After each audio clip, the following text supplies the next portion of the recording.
जोरदार तालियों से स्वागत हो।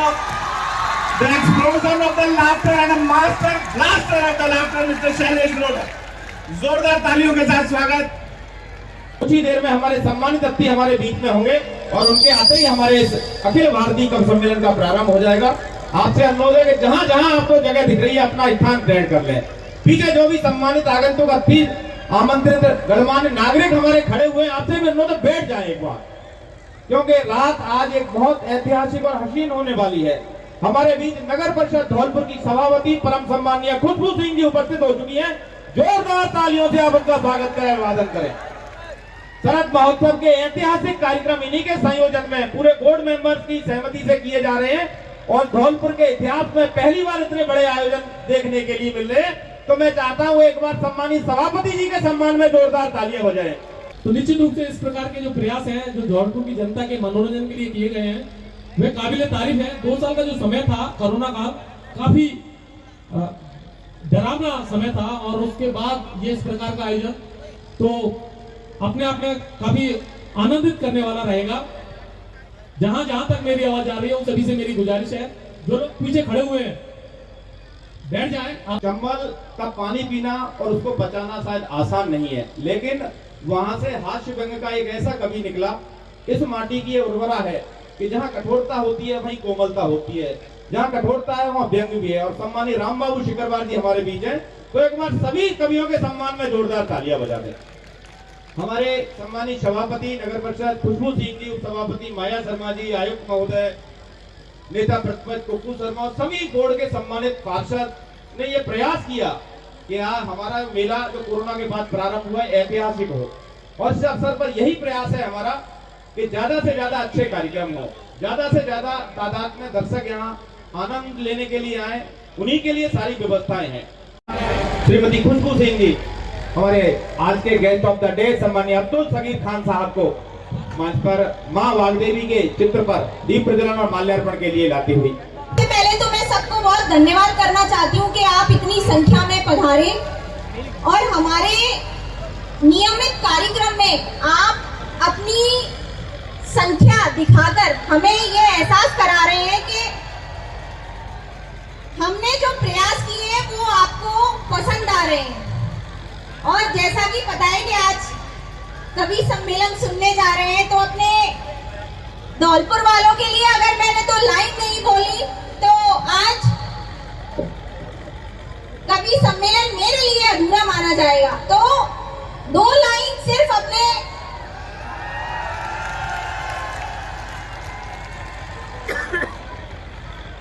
मुस्कुराहट का कोई मोल नहीं होता, मुस्कुराहट का कोई मोल नहीं होता और रिश्तों का कोई तोल नहीं होता। यूं तो लोग मिल जाते हैं कई मोड़ पर, यूं तो लोग मिल जाते हैं कई मोड़ पर मेरे धौलपुर वालों जैसा कोई अनमोल नहीं होता। आपका सबका बहुत बहुत धन्यवाद। और मैं ये गुजारिश करना चाहूंगी आप सबसे कि आप ही का कार्यक्रम है तो आप व्यवस्थित ढंग से शांति पूर्वक इस कवि सम्मेलन का आनंद उठाएं। आज की इस खूबसूरत मंच पर तशरीफ फरमा हिंदुस्तान की वाजीन शख्सियत, वो कवि जो अंतर्राष्ट्रीय ख्याति के यहाँ तशरीफ रखते हैं और धौलपुर की सरजमी पर आपका इस्तकबाल खैर मकदम। अब्दान शाह बाबा नगरी और तीर्थराज मचकुल देवता की कृपा से आज का इस कवि सम्मेलन ऐतिहासिक कवि सम्मेलन होना जा रहा है।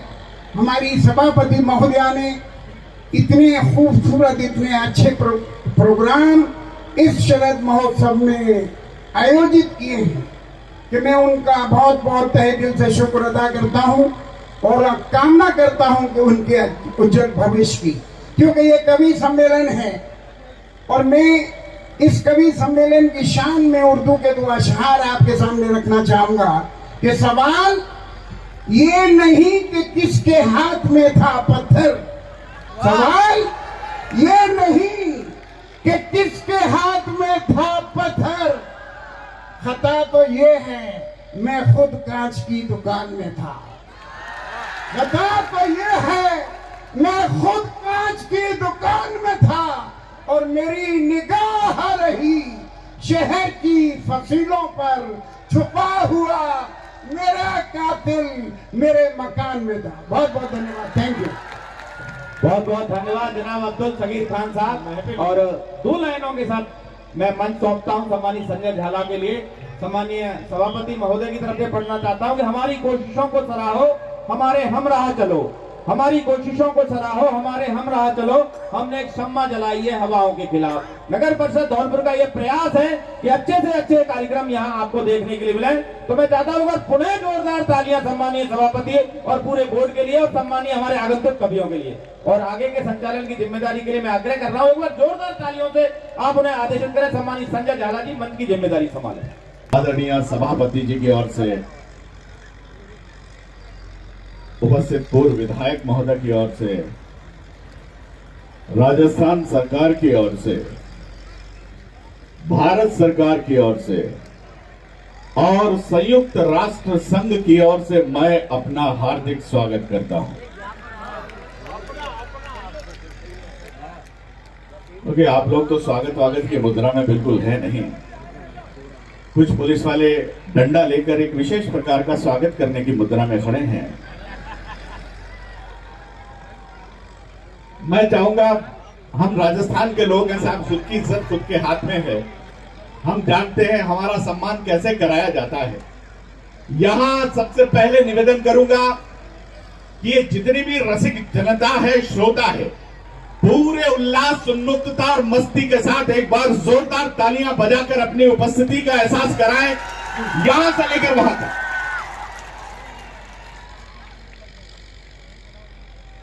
थोड़ा सा मजा नहीं आया। मातृशक्तियां उपस्थित हैं। पुलिस वाले भाई, इतनी बड़ी संख्या में पहली बार मैं पुलिस की इतनी शानदार व्यवस्थाएं देख रहा हूं। आप इतनी तादाद में यहां उपस्थित हैं। वो दिन दूर नहीं है जब सारे पुलिस वाले मंच पे होंगे, सारे कवि थाने में होंगे।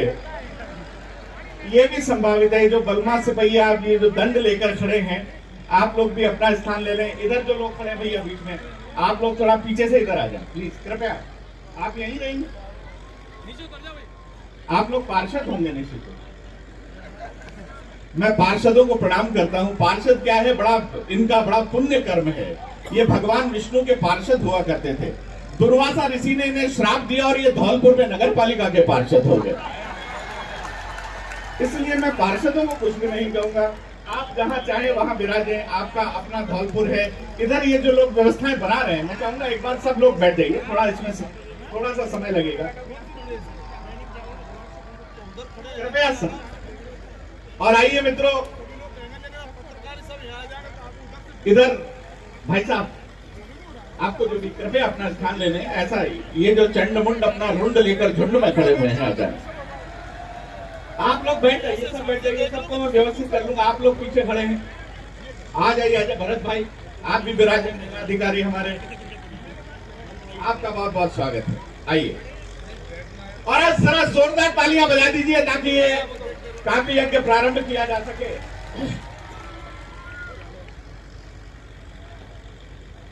आइए, मैं एक बात से वेल भाई, मैं आपकी उपस्थिति में भाई शशिकांत यादव, जॉनी बैरागी, हमारे 2 छोटे भाई मोहित सक्सेना और देवेंद्र वैष्णव यहाँ उपस्थित हैं। भाई राम बाबू सिकरवार, आपके धरती के ब्रांड एम्बेसडर यहाँ उपस्थित है। मैं उनकी उपस्थिति में एक बात कहना चाहता हूँ, एक कवि सम्मेलन प्रारंभ करना चाहता हूँ।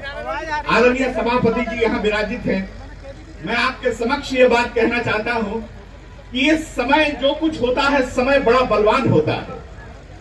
मैं कहना चाहूंगा कि वो ब्रिटेन जिसके शासन में कभी सूरज नहीं ढलता था, वो ब्रिटेन जिसने भारत को 100 साल गुलाम रखा, उस ब्रिटेन को क्या पता था कि एक दिन भारत का एक व्यक्ति उसका बादशाह बनकर बैठेगा।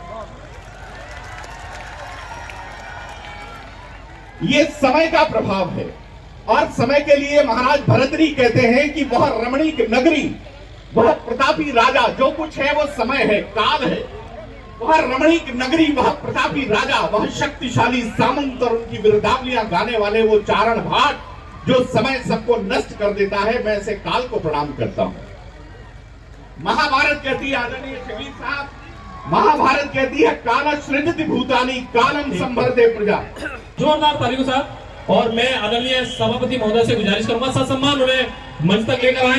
परम आदरणीय रोहित बोरा जी आज के कार्यक्रम के गेस्ट ऑफ द डे। एक बार जोरदार तालियों के साथ हमारे बीच हमारे धौलपुर के लोकप्रिय जनप्रिय और जन जन के लाडले रोहित जी बेहरा साहब उपस्थित। एक बार जोरदार तालियों से स्वागत करें, अभिनंदन करें, वंदन करें। राम राम साहब, आपका एक सेकंड भी और मैं नहीं लूंगा, क्योंकि मुझे पता है ऐसे प्रोग्रामों में कोई भाषणबाजी सुनना नहीं चाहता है।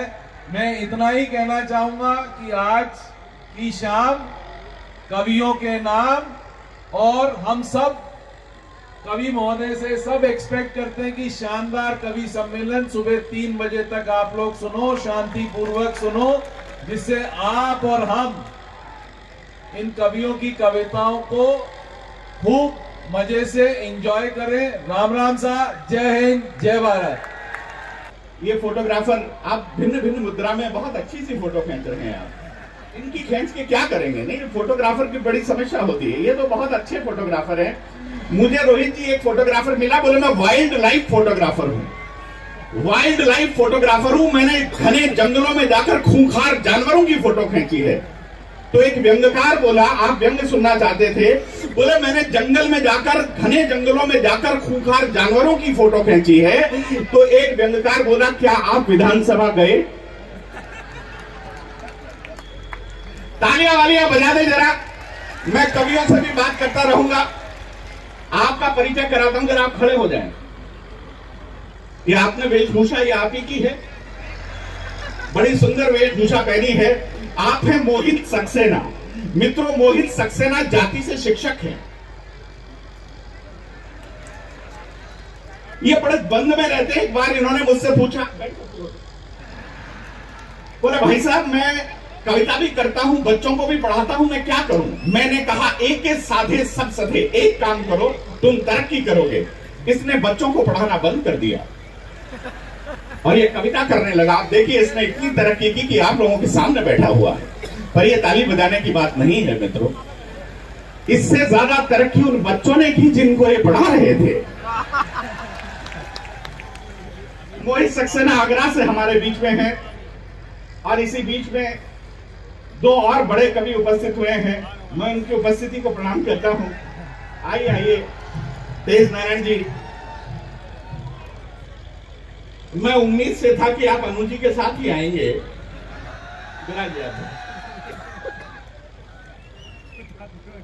मैं नया स्वर है मोहित सक्सेना, वो आगरा से हमारे बीच में आए हैं। मित्रों, हमारे ऋग्वेद में कहा है युवा कवि मितौ जो अजायत है। सबसे पहले युवा कवि शशि भाई ऋग्वेद में देवराज इंद्र को कहकर संबोधित किया गया।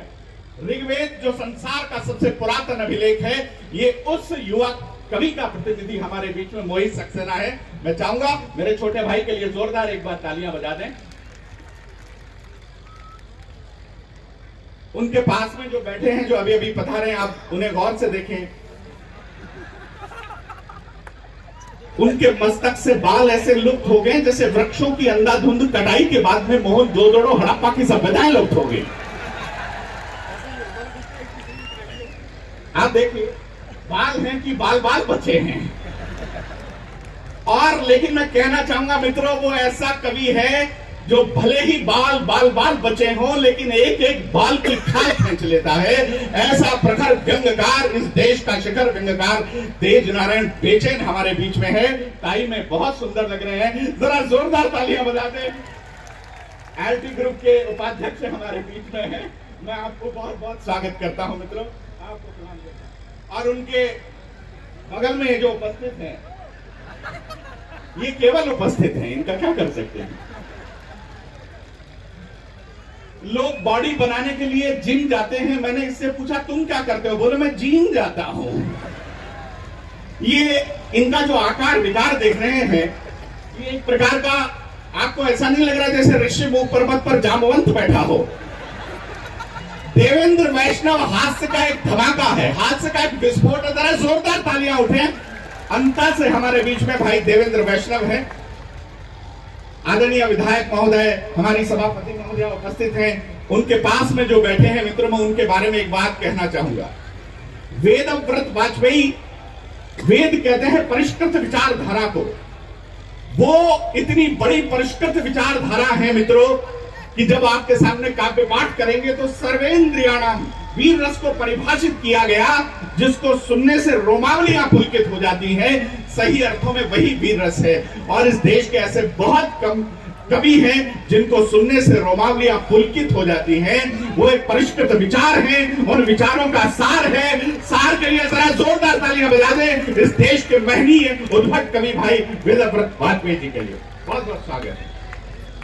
उनके पास में जो उपस्थित है मित्रों, मैं उनके बारे में एक बात कहूंगा, एक सेंटेंस कहूंगा। इस वीर रस में आप सुनेंगे, वेदव्रत वाजपेयी जी को सुनेंगे, अन्य लोगों को भी सुनेंगे, लेकिन उनके बारे में मैं इतना कहूंगा कि वो देश के एकमात्र वीर रस के गांधीवादी कवि हैं। वो उत्तेजना नहीं बरसाते। मैं कहूंगा उजले को अगर लाल रंग से गुणा कर दिया जाए तो उनकी कविताओं का रंग बनता है। शशिकांत यादव के सम्मान में जोरदार तालियां। हमारे बीच में देवास से पधारे हैं, उस देश के बहुत श्रेष्ठ संचालक हैं, उनकी उपस्थिति को मैं रेखांकित करता हूं। और उनके पास में जो बैठा है, अनु जी के पास में जानी बैरागी बैठा है। ऐसा लग रहा है जैसे मर्सिडीज के पास में जुगाड़ पार्क कर दिया हो। जानी बैरागी एक वर्सटाइल कवि है मित्रों। हिंदी वाचिक परंपरा का वो ऐसा कवि है कि वो बस का टिकट लेता है, धौलपुर रेलवे स्टेशन जाता है और कुली से पूछता है ये बाड़ी बसेड़ी जाने वाली फ्लाइट कौन से प्लेटफॉर्म पर आएगी। वो कहां से शुरू होता है, कहां तमाम होता है। मैं चाहूंगा पूरा सदन एक बार जोरदार तालियां बजा दे। वो ढोलक यहां का बेहद लोकप्रिय कवि है, मैं जानता हूं। यहां का वो मिथुन चक्रवर्ती है। और उनके पास में जो बैठी हैं वो है डॉक्टर अनु सपन। आप सत्ता की, शब्दों की सत्ता, महत्ता और गुणवत्ता को जानने वाली एक महनीय रचनाकार हैं। वो काव्य के सर्वोत्तम विधान को जानती हैं, वो अपना सर्वोत्कृष्ट प्रदर्शित करना जानती हैं। मैं चाहूंगा जोरदार तालियां डॉक्टर अनु सपन जो भोपाल से हमारे बीच में है, और राम बाबू सिकरवार जी। मैं आज आपके लिए एक बात कह रहा हूं। 17वीं शताब्दी में अलेक्जेंडर पोप ने एक पैरोडी का महाकाव्य लिखा था, the rape of the lock. 17वीं शताब्दी में, आप पैरोडीकार हो इसलिए आपको पता नहीं होगा ये बात। 18वीं शताब्दी में पृथ्वीराज रासो की पैरोडी हिंदुस्तान में लिखी गई, वो राजस्थान में लिखी गई, वो जोधपुर में लिखी गई, पृथ्वीराज रासो की पैरोडी। उसके बाद से परंपरा लुप्त हो गई। मैं उसे धौलपुर का, पूरे हिंदुस्तान का सैमुअल बटलर कहता हूं, जिसने हुडी ब्राज जैसा बड़ा ग्रंथ पैरोडी का लिखा। पैरोडी की विधा क्या होती है, राम बाबू सिकरवार से लोग सीखते हैं। मैं चाहूंगा आप अपने लाडले के सम्मान में एक बार जोरदार तालियां बजा दें। मेरा नाम संजय झाला है। एक वो संजय था विधायक महोदय जिसने महाभारत देखा था, एक मैं संजय हूं जो ये महान भारत देख रहा है। मैं सीधे सीधे 4 पंक्तियों के साथ मित्रों, मैं आपके होठों के उल्लास को और अधिक विस्तार देना चाहता हूं इस प्रथम कवि को आमंत्रित करते हुए, और बहुत संक्षिप्त अपने आप को रखूंगा। मैं आपसे भी अनुरोध ये करूंगा, हास्य को किस प्रकार से मैं परिभाषित करता हूं और उस कवि को आमंत्रित करता हूं, जरा मंच का ध्यान चाहूंगा एक बार। तेज, तुम पहली बार सुनोगे। हास्य क्या है? हमारी बहनें बैठी हैं, माताएं बैठी हैं, खुशबू जी आपको समर्पित करता हूं सभापति जी, कि भाई की हंसी, अगर भाई के साथ आप बैठकर हंस रहे हो, भाई की हंसी ताकत सवाई है, बहन की हंसी मजबूत कलाई है। भाई की हंसी ताकत सवाई है, बहन की हंसी मजबूत कलाई है। और पंक्तियां आप तक पहुंचे तो एक एक श्रोता तालियां बजाएगा। बहन की हंसी मजबूत कलाई है, पिता की हंसी बच्चों की असली कमाई है, और मां की हंसी प्रभु की प्रभुताई है। मां की हंसी प्रभु की प्रभुताई है। और पंक्तियां आपको सौंपता हूं, यहां जो बेटियां उपस्थित है आपको समर्पित करता हूं, कि बच्चों की हंसी पीर की भुलाई है। अगर आपके बच्चे आपके सामने हंसते हुए आते हैं तो आप कितने भी क्रोधित हो मित्रों, आप अपने क्रोध को भूल जाते हैं। बच्चों की हंसी पीर की भुलाई है। और इन बेटियों को एक पंक्ति समर्पित करता हूं, एक मंत्र सरीखी पंक्ति समर्पित करता हूं कि बेटी की हंसी बाप की असली दवाई है। बेटी की हंसी बाप की असली दवाई है। और पंक्तियां सुने, प्रेमिका की हंसी हवा हवाई है। प्रेमिका की हंसी हवा हवाई है और लुगाई की हंसी जेब की सफाई है। कोरोना के बाद यह उल्लास, यह उन्मुक्तता, मस्ती में देख रहा हूं। मैं कहना चाहूंगा मित्रों, कोरोना के समय में मेरी पत्नी ने मुझसे पूछा, मैंने कोरोना से बचने के 2 उपाय बताओ। अनु जी, मैं आपका ध्यान चाहूंगा। मैंने अपनी पत्नी से पूछा, मैंने कहा कोरोना से बचने के कोई 2 उपाय बताओ। वो बोली, पहला, भीड़ में मत जाओ। और मैंने कहा दूसरा? बोले दूसरा, अगर भीड़ में जाओ तो फिर भाड़ में जाओ। ऐसा समय हमने देखा है मित्रों, ये हंसी कहीं खो गई थी, कहीं गुम हो गई थी, कहीं लुप्त हो गई है। इतने विशाल समूह को मैं पहली बार हंसता हुआ देख रहा हूं। आप जीवित हैं, इस बात पर भगवान का आभार व्यक्त करें। जोरदार तालियां बजाएं और पहले कवि को बुलाएं जिसका नाम है देवेंद्र वैष्णव। जरा पधारें जोरदार तालियां बजाकर भाई देवेंद्र वैष्णव। हेलो,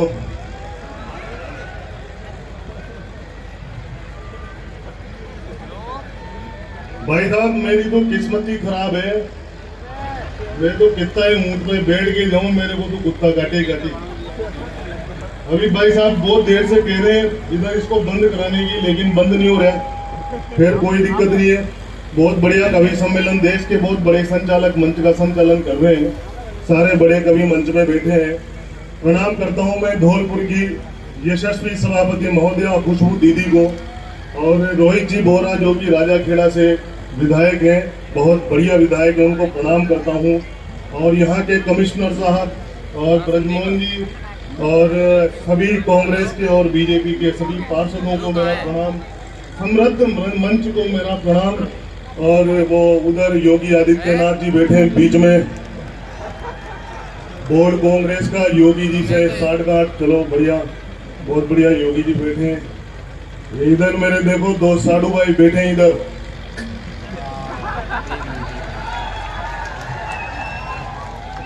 इनका भी मैदान साहब और अपना भी।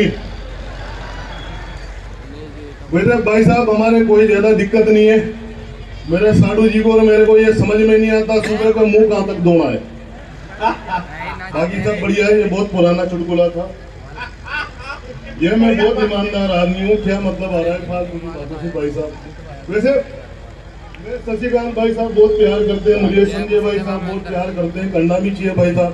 वो कह रहे थे कि मोटा है, इधर कह रहे थे कि देखो बारी बरकम शरीर। भाई साहब मैं किसी के बाप का क्या खा रहे हैं यार, मेरे बाप का माल खा रहे। भगवान ने ऊपर से 33 सभी का एक जैसा भेजा। अब किसी ने डंपर की बॉडी बनाई, किसी ने साइकिल की बनाई, किसी ने लग्जरी स्विफ्ट डिजायर की बॉडी बनाई, अपन ने 16 चक्के की बना ली। वो अपनी मर्जी का काम है भाई साहब। माताएं बहनें बैठी है, आप ही की जैसी एक बाणमती मेरे घर पे भाई साहब मेरे प्राण पी जाती है। वो मैं प्रणाम करता हूँ, नारी शक्ति की उपस्थिति है।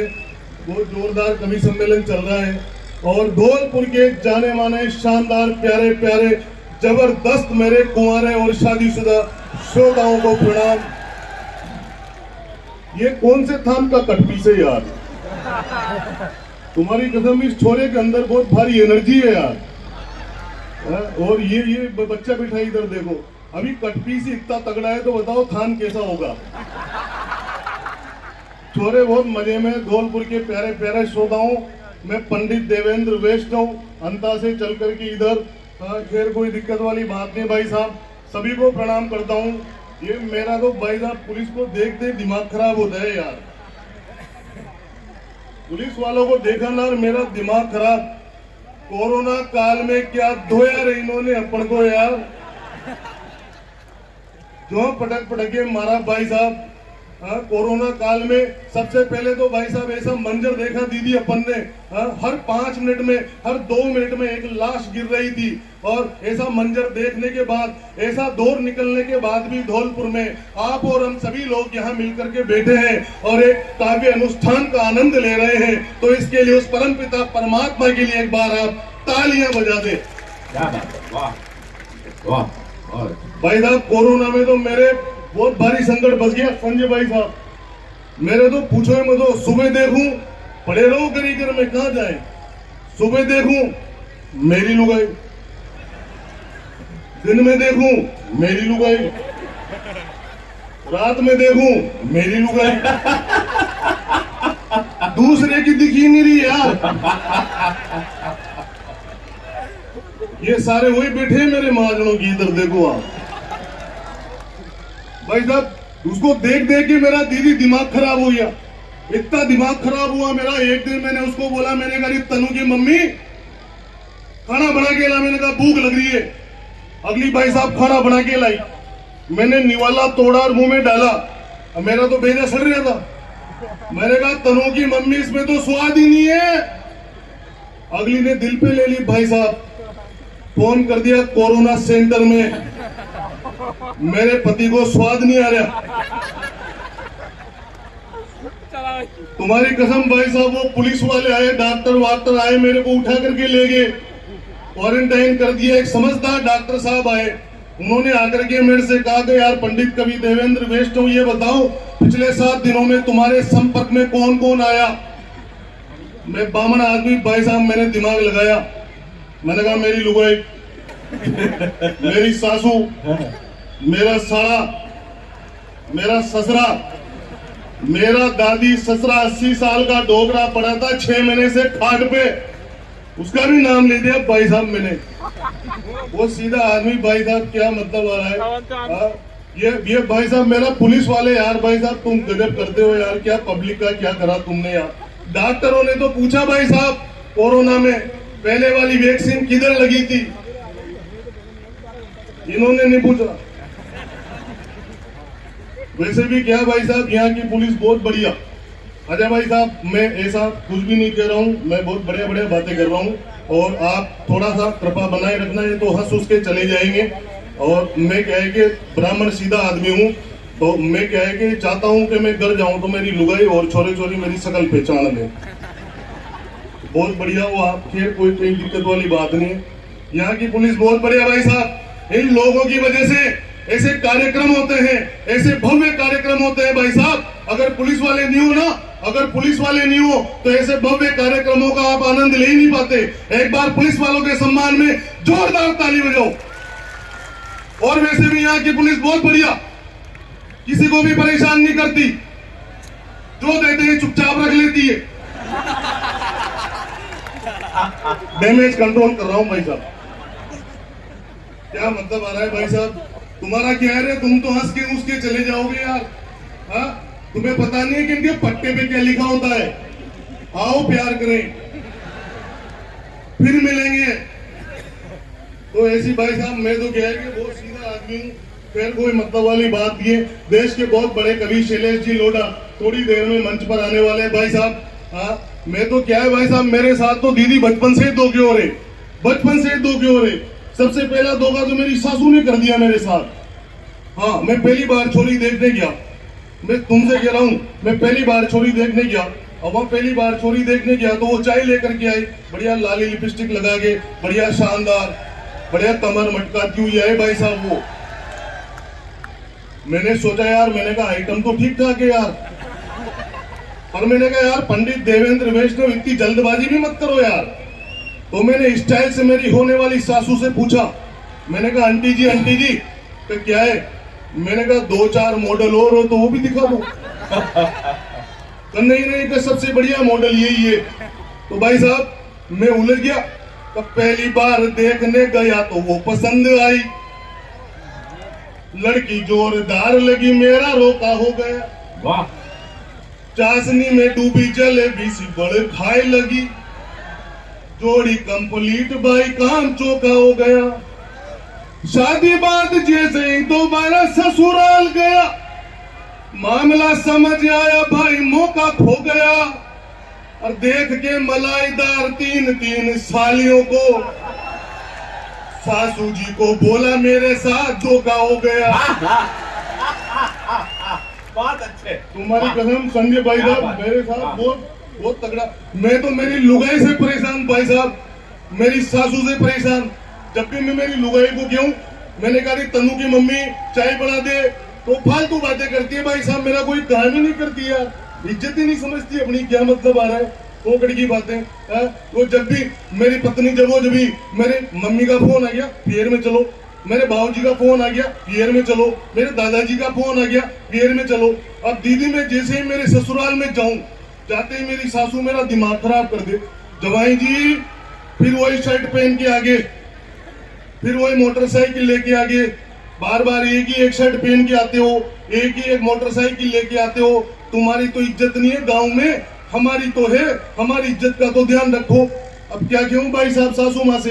दूसरी बार गया, जब भी वही रामलीला, जवाई जी फिर वही शर्ट पहन के आगे, फिर वही मोटरसाइकिल लेके आगे, बार बार एक ही एक शर्ट पहन के आते हो, एक ही एक मोटरसाइकिल लेके आते हो, तुम्हारी तो इज्जत नहीं है गांव में, हमारी तो है, हमारी इज्जत का तो ध्यान रखो। अब क्या कहूं साधु जी, संजय भाई साहब के पास गया मैं ज्ञान लेने भाई साहब।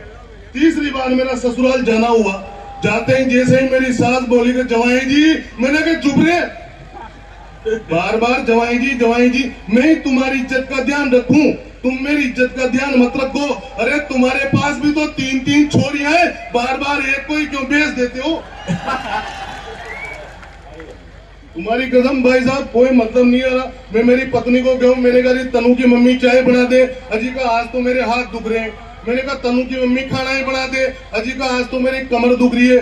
भाई साहब बड़ी जवानी में मेरे बेड पे क्या मिलता है, विक्स, जंडू बाम, परेशान भाई साहब, दिमाग खराब, कोई काम नहीं होता भाई साहब मेरा, ना तो कपड़े धुलते हैं, ना टाइम पे खाना मिलता है, ना चाय बनती है। एक दिन मेरा इतना दिमाग खराब हो गया, मैं सीधा मेरी सासू के पास जाते ही मैंने मेरी सास को कहा, जी सासू माता सुनो, आपने जो प्रोडक्ट दिया है अभी मंद है। मैंने मेरी सास को कहा, जी सासू माता सुनो, आपने जो प्रोडक्ट दिया है अभी मंद है, और सर्विसों में मांगता है बार बार खर्चा ज्यादा, खरीदे हुए तो अभी हुए दिन चंद है।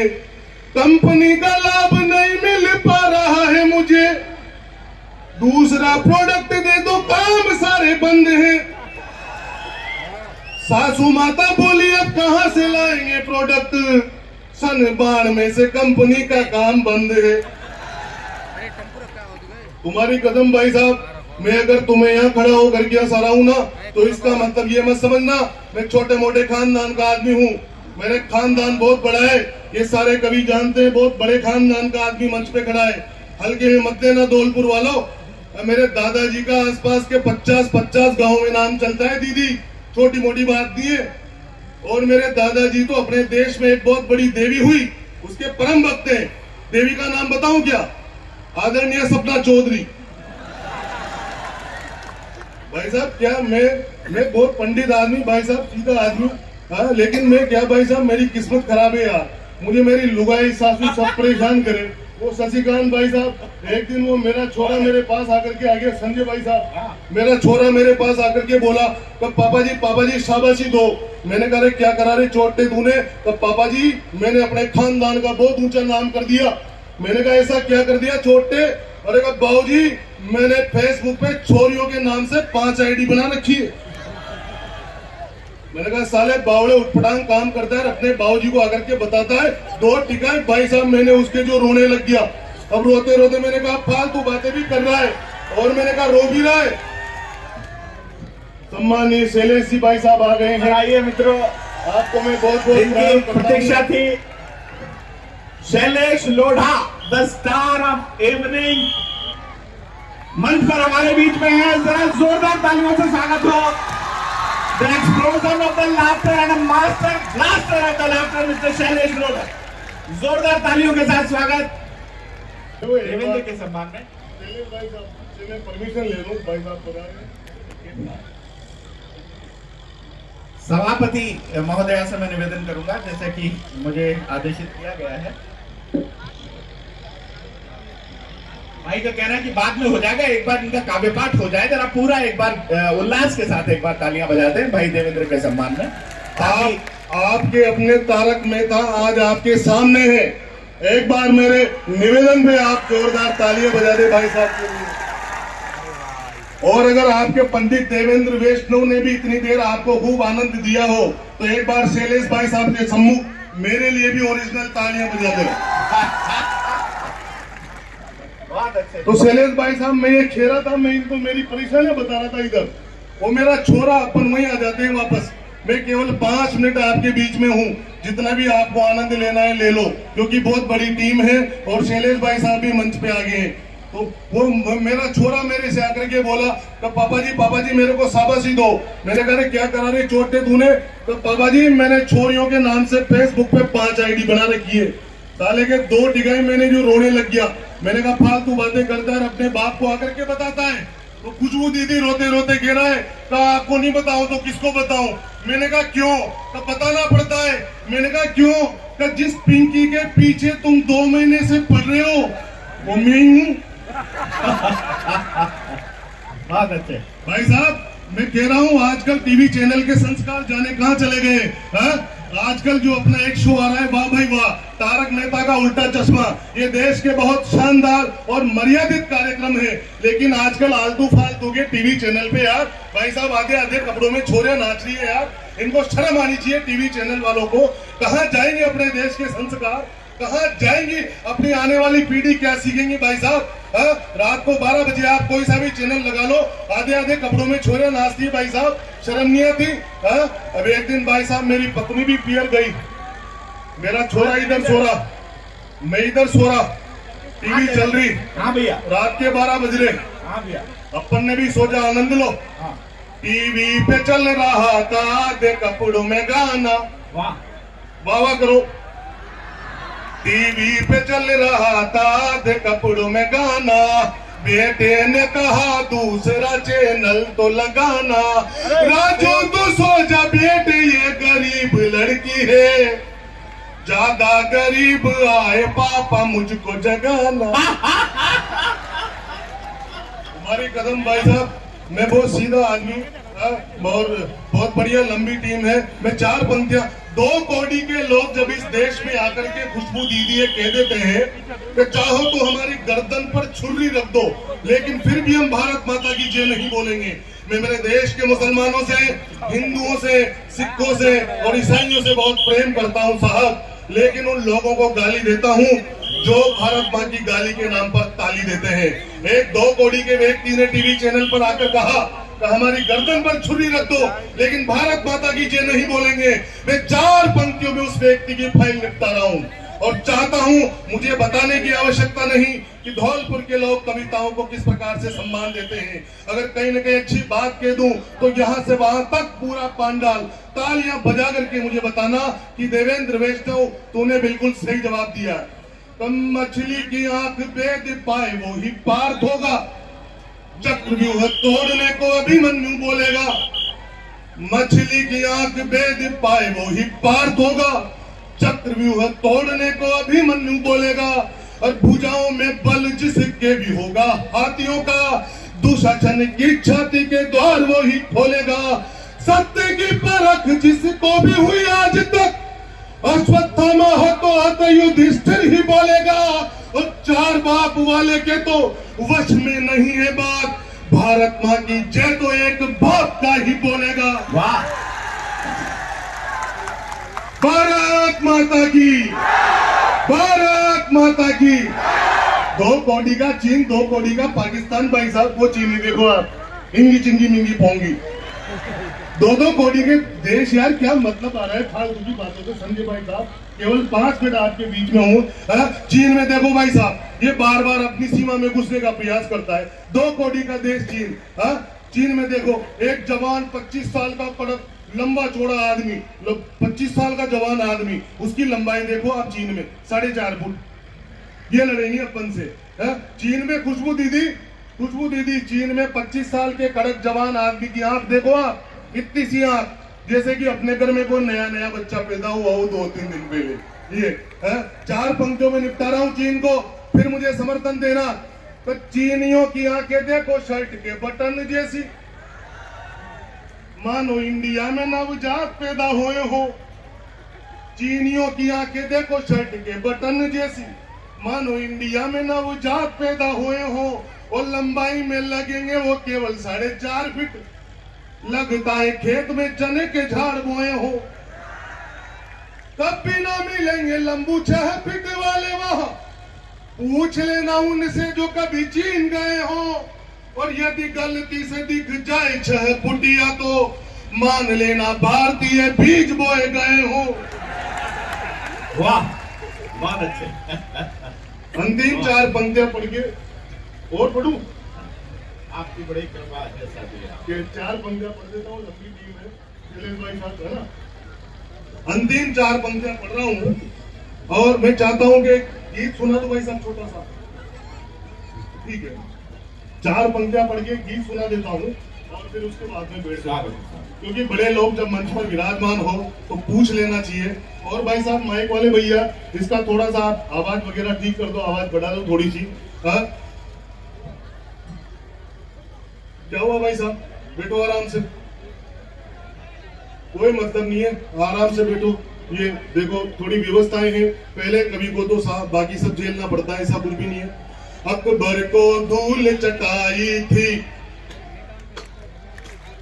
अकबर को धूल चटाई थी, अकबर को धूल चटाई थी, राणा ने कसम निभाई थी, पकवानों को ठोकर मारी और घास की रोटी खाई, और घास की रोटी खाई थी।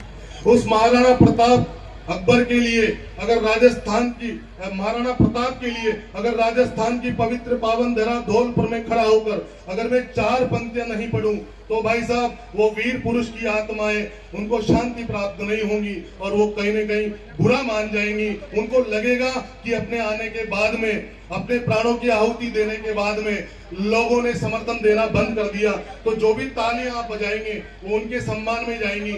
महाराणा प्रताप वो था साहब जिसने अपने आप को न्योछावर कर दिया, अपने परिवार को न्योछावर कर दिया, लेकिन अपने स्वाभिमान के साथ कभी समझौता नहीं किया। उसने अपने बच्चों को और परिवार को घास की रोटियां तक खिला दी।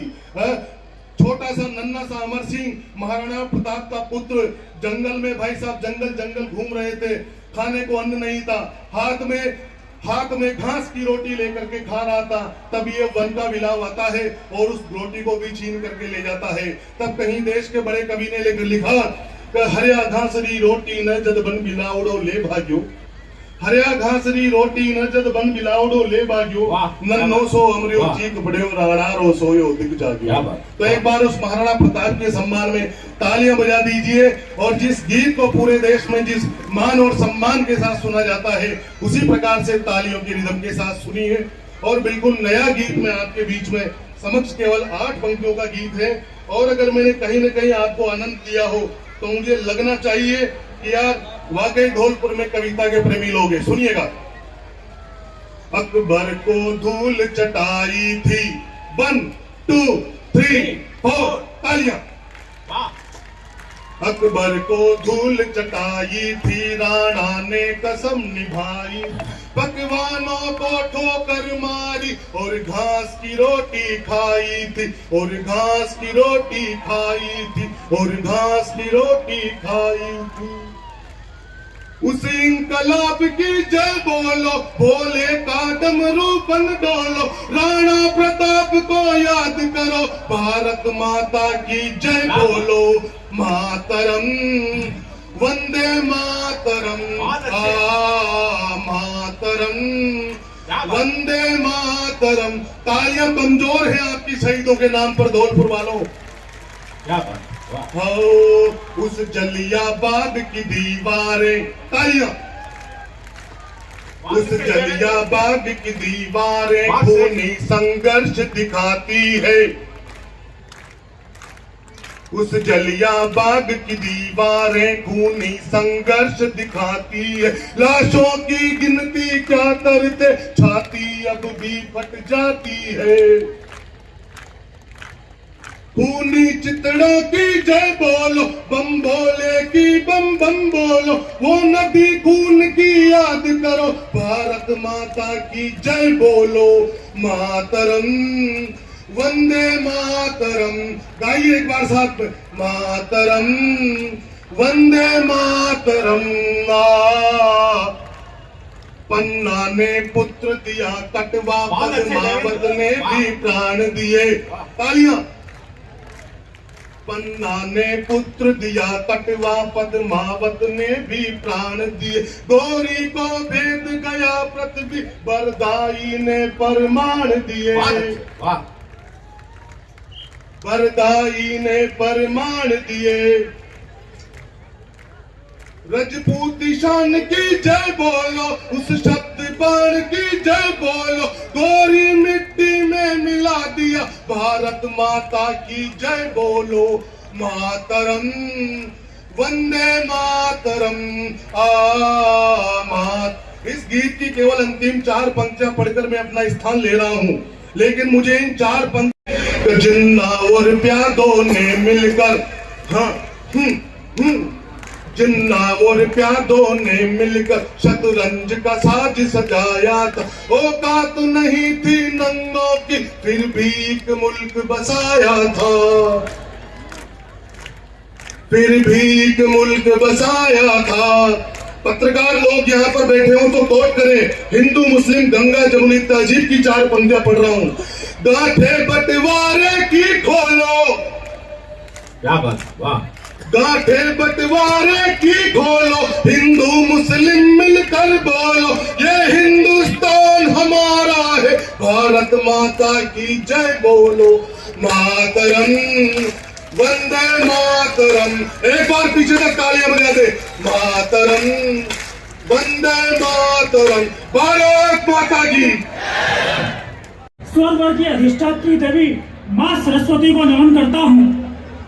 समृद्ध मंच है, इतने देश नहीं विदेशों तक जिनकी ख्याति है, इतने बड़े बड़े कवि यहाँ पर उपस्थित हैं।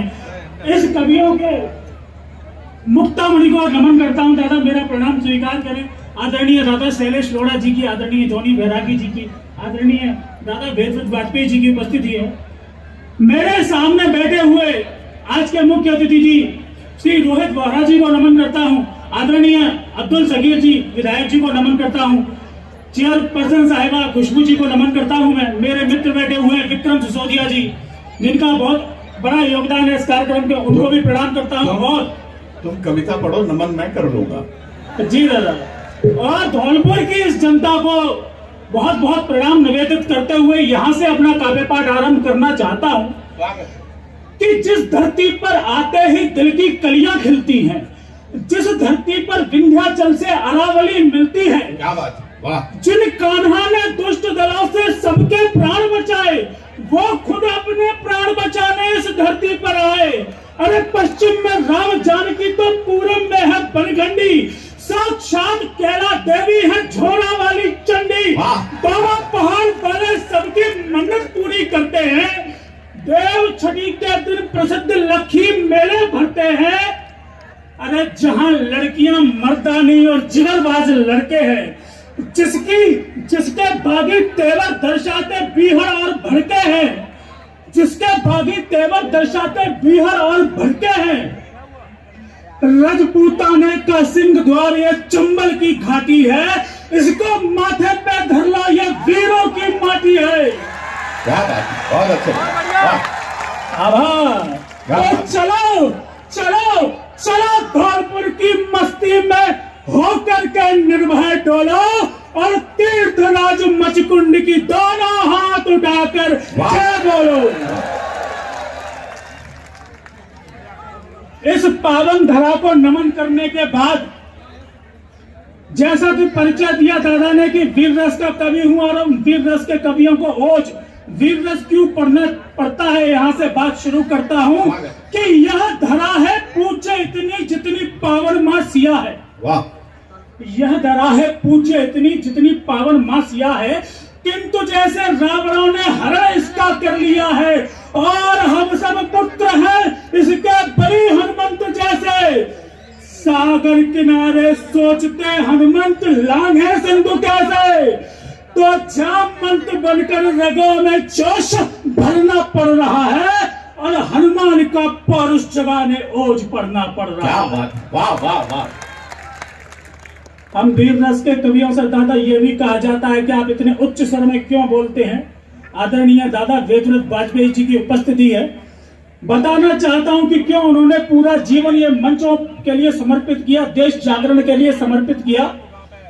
कि मां भारती के भाल पर जब कील गाड़ी जा रही हो, क्या बात, वाह, बहुत अच्छा। मां भारती के भाल पर जब कील गाड़ी जा रही हो, कुरुसभा में रोज पांचाली उघाड़ी जा रही हो, अरे तो कहो दुशासनों का वक्ष फाड़े क्यों नहीं, और सिंघनी के पुत्र हैं तो हम दहाड़े क्यों नहीं। क्या बात, वाह वाह वाह, बहुत अच्छे बहुत अच्छे, क्या बात।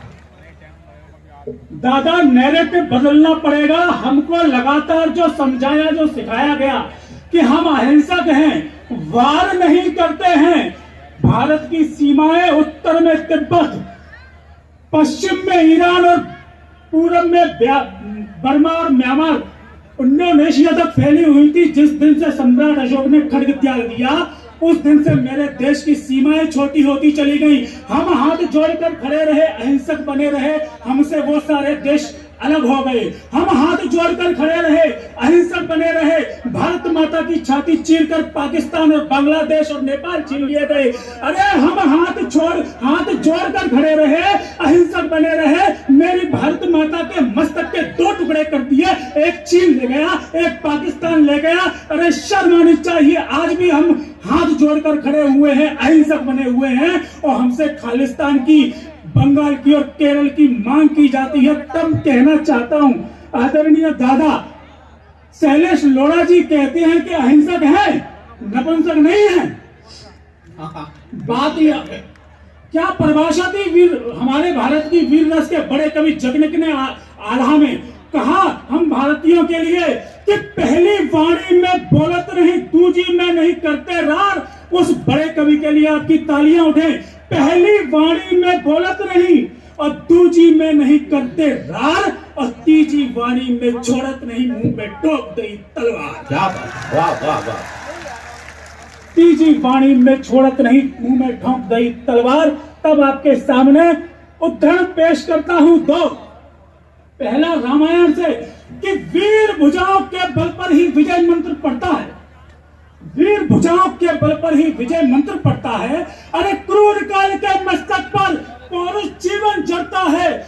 जब तक रघुवर अनुनय की मुद्रा में खड़े हुए थे, बहुत अच्छे, आभार दादा, बहुत अच्छे। जब तक रघुवर अनुनय की मुद्रा में खड़े हुए थे, सागर राह नहीं देने की सिर बनाए हुए थे। धड़क उठे जब प्रभु राम की आंखों में अंगारे, कदमों में या गिरा समंदर अपनी बाह पसारे। वाह, क्या बात। अर्जुन को विषाद योग होता है। बहुत अच्छा बच्चे, वाह। भुवन मोहन करैया कहते हैं कि ये जो करुणा तेरे मन में उत्पन्न हो रही है, ये कायरतापूर्ण है। अरे खा जाएगी तुझको, तेरे वंश को, तेरे धर्म को, तेरे देश को। देखता क्या है, गांडी उठा, सर का संधान करा, चना डाल, हतो व प्राप्ति स्वर्गम जित्वा व भोग से महिम, तस्मात् उत्तिष्ठ कौन्तेय युद्धाय कृतनिश्चय। निमित्त मात्रम भव्य सत्य साचे। आभार दादा, आपने पूरा किया। तो कहता हूं कि करुणा तो बस कायरता का परित्राण करती है, अधिकारों की रक्षा तो केवल कृपा करती है। जो शीश कटाए वही जाति स्वाधीन रहा करती है, सहनशीलता खड्गों के अधीन रहा करती है। अरे सामर्थ्यहीन की इतिहासों में बात नहीं होती है, बस ठीक है। सामर्थ्यहीन की इतिहासों में बात नहीं होती है, और नपुंसकों की धरती पर औकात नहीं होती है। अनुनय विनय याचना, अनुनय विनय याचना, यह सब नामर्दों का छल है। ये संसार उसी का है जिसकी बाहों में बल है। क्या बात है, बहुत सुंदर, बहुत सुंदर, वाह।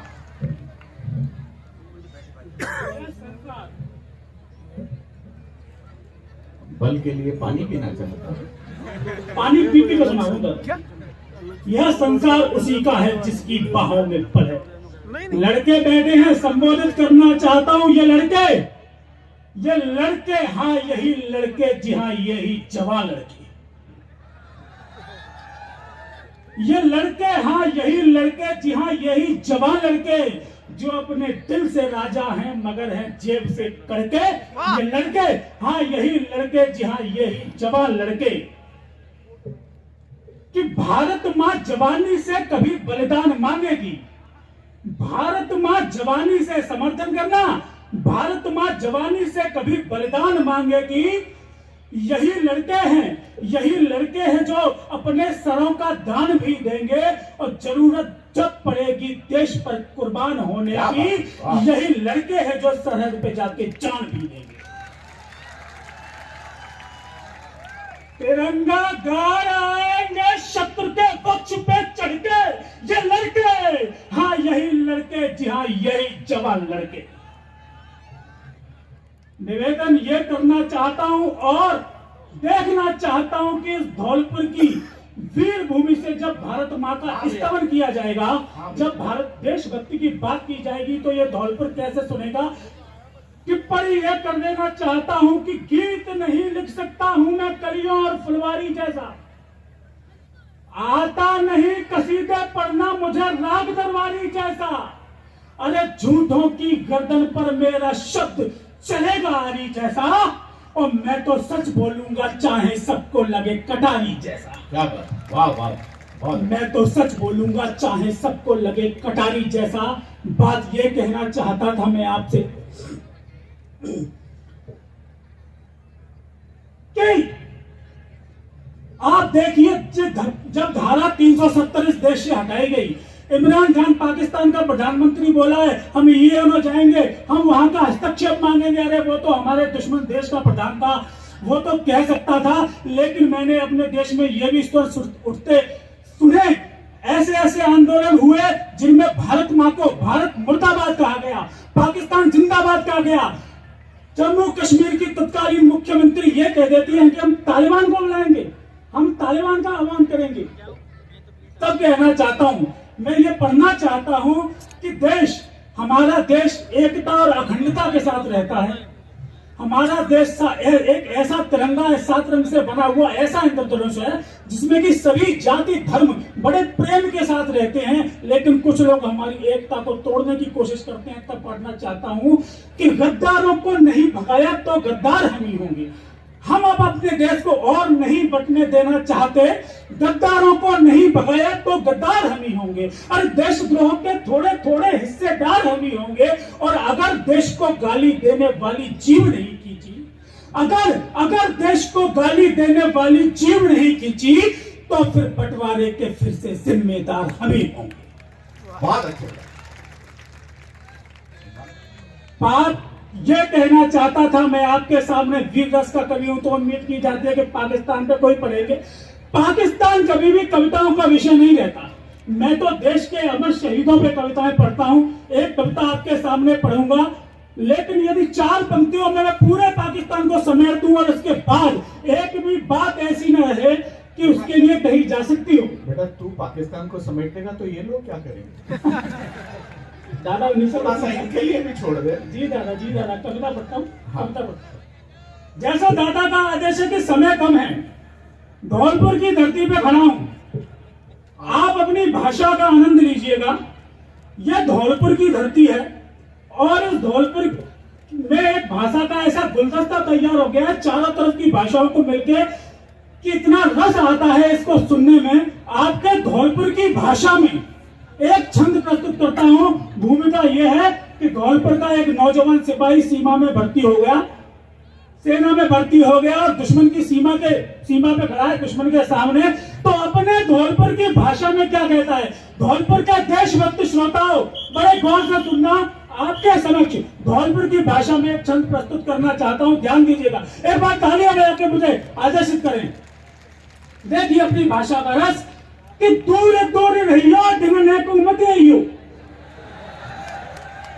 अपनी भाषा का आनंद लो और भूमिका देखो कि धौलपुर का एक लड़का दूर दूर रहियो ढिंगने को मत आइयो, नहीं कूटेंगो इतना के लगता सो कर देंगे। दूर दूर रहियो ढिंगने को मत आइयो, नहीं कूटेंगो इतना के लगता सो कर देंगो, और खुद बन जाऊंगो धड़कतो अंगार ते पलटन को सूखो सो पत्ता सो कर देंगे। दूर दूर रहियो ढिंगने को मत आइयो, नहीं कूटेंगो इतना के लगता सो कर देंगो, और खुद बन जाऊंगो धड़कतो अंगार ते पलटन को सूखो सो पत्ता सो कर देंगो, और धौलपुर को मोड़ा और राणा को घोड़ा अपनी पे आएगो तो भत्ता सो भत देंगो। और बहुत अच्छे, बहुत अच्छे। चौथी पंक्ति तो आने दीजिए।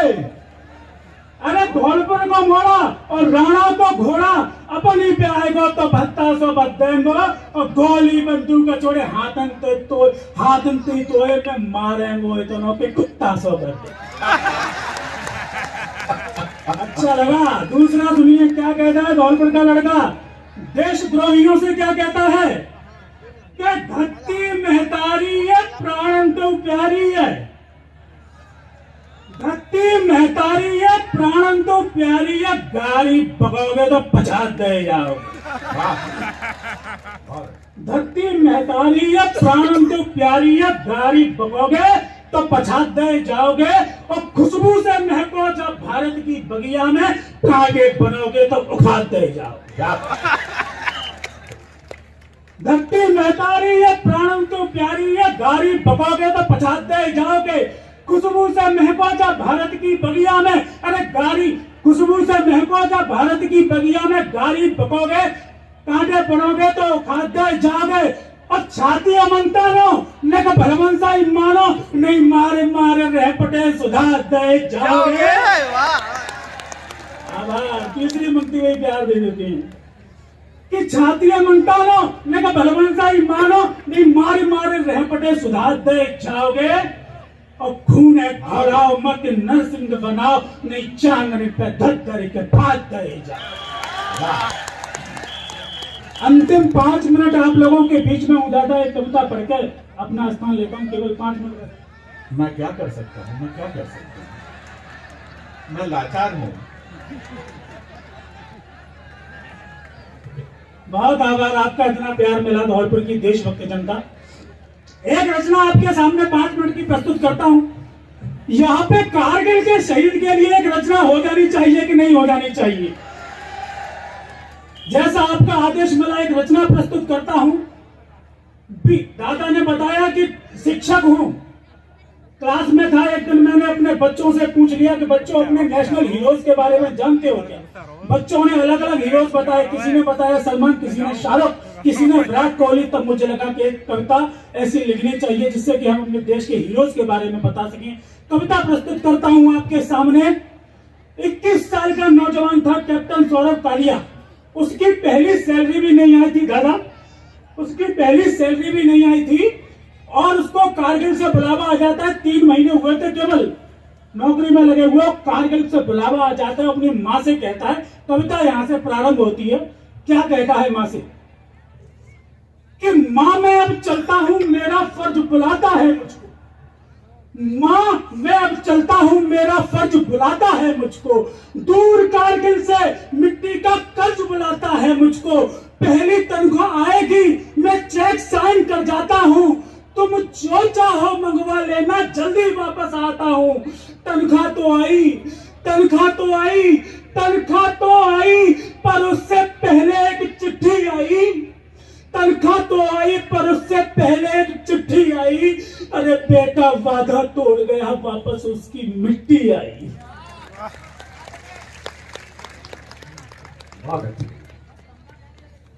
बेटा वादा तोड़ गया, वापस उसकी मिट्टी आई। और तिरंगे को गौरव की अमर नींद जो लेता था, और तिरंगे को गौरव की अमर नींद जो लेता था, अरे माता ही पहचान न पाई कि वो उसका बेटा था। क्यों नहीं पहचान पाई होगी एक माँ? जबकि माँ के लिए तो ये कहते हैं, माताएं बैठी हुई है मेरे सामने, माँ के लिए तो ये कहते हैं कि माँ सब कुछ सह सकती है, माँ सब कुछ सह सकती है, पर सह शूल नहीं सकती। अरे माँ पागल भी हो जाए तो बेटे भूल नहीं सकती। क्या बात, बहुत अच्छा, बहुत अच्छा। माँ पागल भी हो जाए तो बेटे भूल नहीं सकती। उसको खबर मिली थी कि बजरंग चोटी पर दुश्मन चढ़ाए हैं, वो तो केवल गश्त लगाने के लिए गए थे, लेकिन जब भारत माँ की छाती पे, भारत माँ के मस्तक पर पाकिस्तानी झंडा खड़ा देखा तो सीधा ही भिड़ गए। और आपकी आक्रोश को निमंत्रण देता हूं, देशभक्ति को निमंत्रण देता हूं कि जान अगर प्यारी होती तो पीठ दिखा भी सकते थे, अरे बिना लड़े चुपचाप लौटकर वापस आ भी सकते थे। पर महसूस जिसे माता का दर्द नहीं हो सकता है, पर महसूस जिसे माता का दर्द नहीं हो सकता है, कुछ भी हो सकता है पर वो मर्द नहीं हो सकता है। कुछ भी हो सकता है पर वो मर्द नहीं हो सकता है। तो देख के दुश्मन के खेमे लाल, तो देख के दुश्मन के खेमे बारूद बन गया लाल लहू, और फटकती बुझाता है इनको काटूं या आप काटूं। अरे याद आ गई कसम वतन की सबसे पहले हिंदुस्तान, आज बड़ा खुशकिस्मत है, आज फिदा है तुझ पे जा। एक अकेला भिड़ बैठा वो पाकिस्तानी चुंगा से, अरे लगा कबाली नर्तन करने रक्त बेचना मुन्ना पे, और अरे लगा कबाली नर्तन करने रक्त बेचना मुन्ना पे। देख के हिंदुस्तानी साहस, देख के हिंदुस्तानी साहस, होश उड़ गया धुत्तों का और पाला आज पड़ गया देखो एक शेर से कुत्तों का। रगों में खून था जब तक, रगों में खून था जब तक जियाला रुक नहीं पाया, और बदन में जान थी जब तक तिरंगा झुक नहीं पाया। धन्यवाद बेटा। आपके अपने लाडले कवि धौलपुर के ब्रांड एम्बेसडर राम बाबू सिगरवा, जोरदार तालियां।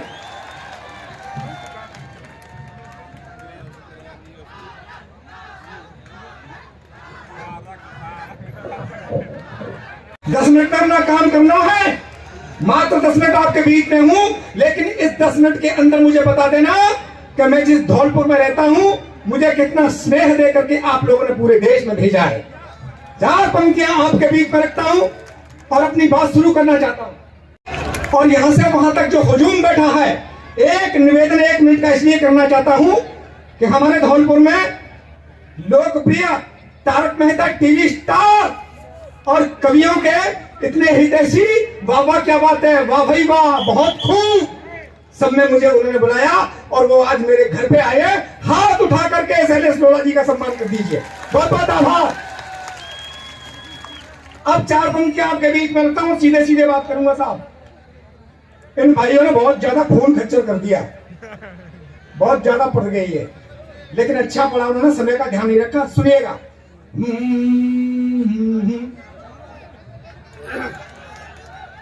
ये जो बैठे ना संजय जी, जो आपको बहला रहे हैं, खुश कर रहे हैं, मेरी पहली मुलाकात इनसे हुई। मजे लेना, मैं ठाकों का और हंसी का कवि हूं, हंसाने की बात करता हूं, रुलाने के लिए तो आपके रिश्तेदारी बहुत है। तो मैं इनके घर गया, मेरी पहली मुलाकात हुई, इनका एक छोटा सा बेटा बाहर गेंद खेल रहा था, गेंद बड़ी तेजी से फेंक रहा था। मैंने कहा संजय भाई, आपका बेटा बहुत तेजी से गेंद फेंक रहा है, इसे रोकिए, पड़ोसी के मकान की खिड़की के शीशे टूट जाएंगे। ये बोले सिकरवार जी, ये मेरा बेटा नहीं है, ये तो मेरा भतीजा है, ये सबको हंसा रहे हैं, मैं आपको हंसा रहा हूं, ये तो मेरा भतीजा है। अरे मैंने कहा संजय भाई, ये भतीजा तो बेटा कहाँ है? बोले बेटा तो वो है जो आपकी कार की हवा निकाल रहा है। हो सकता है साहब। आइए, मैं 4 पंक्तियां पढ़ के सीधी सीधी बात आप तक पहुंचाना चाहता हूं। और ये जो लोग खड़े जिन्होंने अब तक तालियां नहीं बजाई, इन्होंने बहुत कहा, लेकिन मेरा दावा है एक भी हाथ खामोश नहीं रहेगा। कुछ पंक्तियां पढ़ता हूं। के सुनो शांत होके मैं तुम मधुर सुनाऊं गीत, अपने मनों को मेरे मन से मिलाइए। सुनो शांत होके मीत मधुर सुनाऊं गीत, अपने मनों को मेरे मन से मिलाइए। और यथायोगी सबको प्रणाम करता हूँ मित्रों, खड़े हैं जो बंधु कृपा करो बैठ जाइए। कि काफी सरता में डूब डूब के नहाओ आज, और कवियों को आपका आशीर्वाद चाहिए, और भरपूर आनंद जो लेना है तो अब आप एक बार जोरदार तालियां बजाइए। एक बार बहुत आभार। अब एक भी ताली मिले ना मिले कोई बात नहीं, शुरू करता हूँ। ये कोरोना की बात कर रहे थे भाई साहब, हम कभी लोग बाहर रहते हैं, 2 साल घर पे रहे तो हमें पता लगा नहीं क्या चीज होती है। और वहां से शुरुआत करना चाहता हूं। सुनिएगा कि जब से आया कोरोना, भाई साहब बढ़ा दो, थोड़ी सी आवाज मेरी कम है। जब से आया कोरोना हुआ चालू रोना धोना, जब से आया कोरोना हुआ चालू रोना धोना, घर पड़े रहे निठल्ले बस खाना पीना सोना। जब से आया कोरोना सब बंद काम धंधे, सब बंद काम धंधे, मंडी बाजार मंदे, सब बंद काम धंधे, मंडी बाजार मंदे, पड़े पड़े घर अकेले बेकार हुए बंदे। बेहाल सारी दुनिया, बेहाल सारी दुनिया हुआ त्रसित कोना कोना, घर पड़े रहे निठल्ले बस खाना पीना सोना। जब से आया कोरोना हालत बिगड़ रही थी, बीवी झगड़ रही थी, पैसे ला आना जाना बंद, आपके साथ भी हुआ हो तो तालियों का महोत्सव करना। हालत बिगड़ रही थी, बीवी झगड़ रही थी, मैंने मांजे खूब बर्तन वो फिर भी रगड़ रही थी। हालत बिगड़ रही थी, बीवी झगड़ रही थी, मैंने मांजे खूब बर्तन वो फिर भी रगड़ रही थी। तो मैं गिड़गिड़ा के बोला,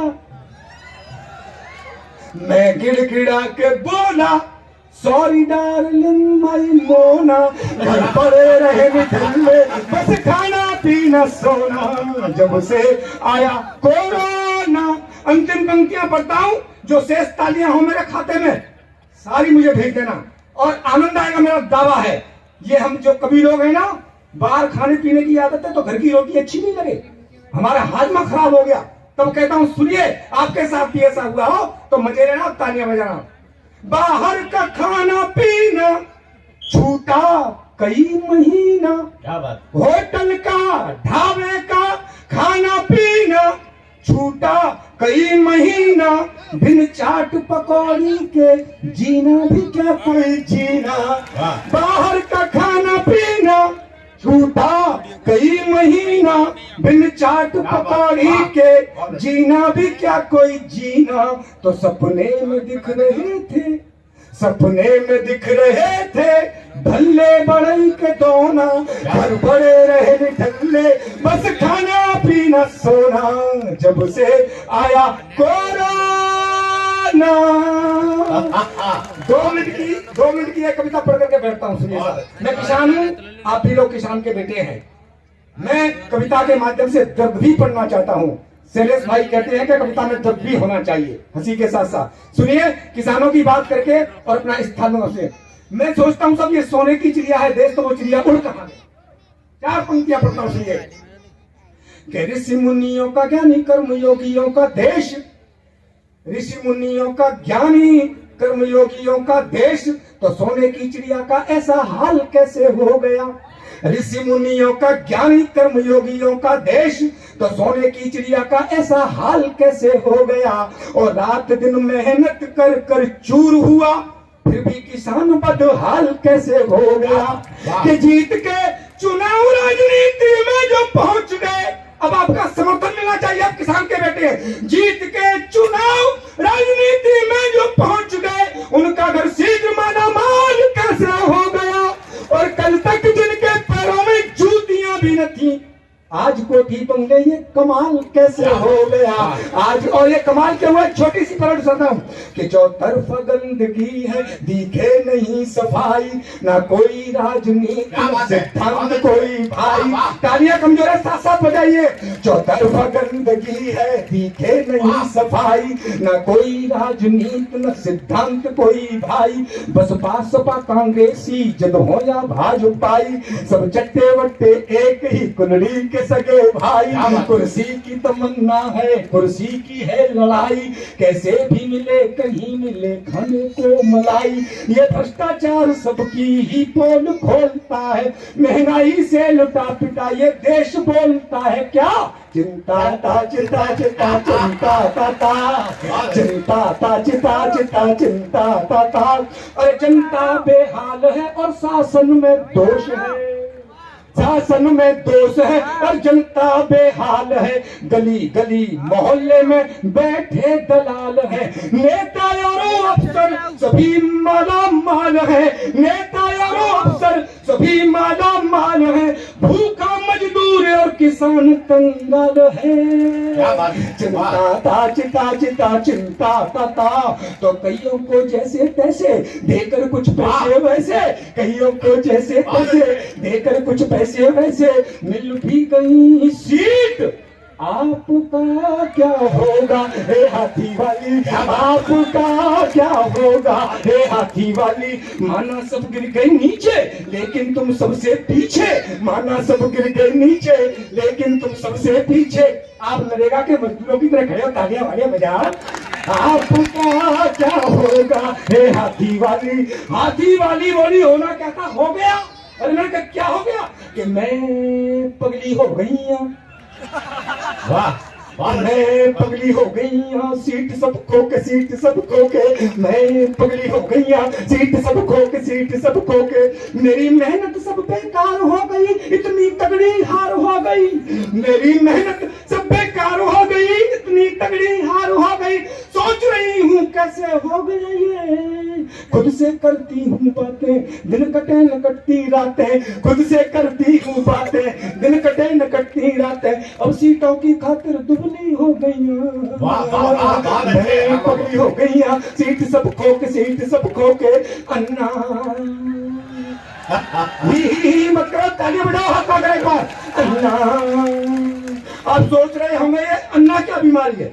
ये बीमारी बताता हूँ, 2 मिनट की बीमारी है बस, उसके बाद बैठ जाता हूँ। अन्ना का मतलब तालियां तालियां तालियां।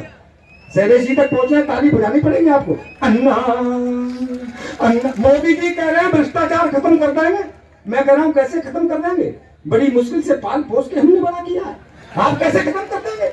लेकिन भ्रष्टाचार देश में चल रहा हो तो एक टिप्पणी करता हूं और फिर 1 मिनट की पैरोडी पढ़ करके ये मेरे समक्ष जो महनीय लोग बैठे हैं उनका आशीर्वाद लेकर बैठना चाहता हूं। सुनिएगा, 3 इंजीनियर एक कार में यात्रा कर रहे थे, एक अमेरिका का था, एक पाकिस्तान का और एक अपने हिंदुस्तान का, शायद धौलपुर का ही हो। उस कार का हो गया एक्सीडेंट, भाई साहब तीनों चले गए यमलो। यमराज ने देखा कि 3 इंजीनियर आए, सबसे पहले पाकिस्तानी को पूछा कि तुम इंजीनियर हो, हमारे यमलो का गेट टूट गया, बताओ इसको ठीक करने में कितने पैसे लगेंगे। ये व्यवस्था चल रही है तो एक भी हाथ खामोश ना रहे ताकि अच्छी पैरोडी आप तक पहुंचा सके। बोला पाकिस्तानी, बोला सर 9,000 रुपए लगेंगे, गेट एकदम टनाटन हो जाएगा। बोला कैसे का 3,000 मेरे, 3,000 का मटेरियल, 3,000 की लेबर। यमराज बोले ठीक। उसके बाद अमेरिका वाले का पूछा साहब, अमेरिका वाला बोला ये सब पागल है, बेवकूफ है, कितनी महंगाई है, इतने में काम चलेगा क्या, 18,000 लगेंगे, गेट एकदम होके हो जाएगा। यमराज बोले कैसे कि हिसाब वही है, 6,000 मेरे, 6,000 का मटेरियल, 6,000 की लेबर। अब आपकी तालियों का महोत्सव चाहता हूं। अपने वाले से पूछा, उसने ऊपर नीचे मुंडी हिलाई और बोला 29,000। भाई साहब अब की बार यमराज का भेजा खराब। बोला यार पाकिस्तानी तो 9,000 में बना रहा है, उसी गेट को अमेरिका वाला 18 में बना रहा है, तू 29 में कैसे बना रहा है। धौलपुर के लोगों, धौलपुर के इंजीनियर की बात आपके मन तक पहुंच जाए तो तालियों का महोत्सव करना। यमराज बोले तू 29 कैसे मांग रहा है। उसने ऊपर नीचे मुंडी हिलाई और बोला जी 10,000 तो आपके और 10,000 मेरे, बचेंगे 9,000 सारे इस पाकिस्तानी को ही ठेका दे देंगे। ये काम जा रहे, अपने को लेना देना क्या है। तब निवेदन करना चाहता हूं, अन्ना अन्ना अन्ना कंट्रोल करना होगा। अब साथ साथ बजाइए, 1 मिनट की पेरोडी है। कंट्रोल करना होगा अब इस भ्रष्टाचार पे, बढ़ता ही जा रहा है ये नहीं उतार पे।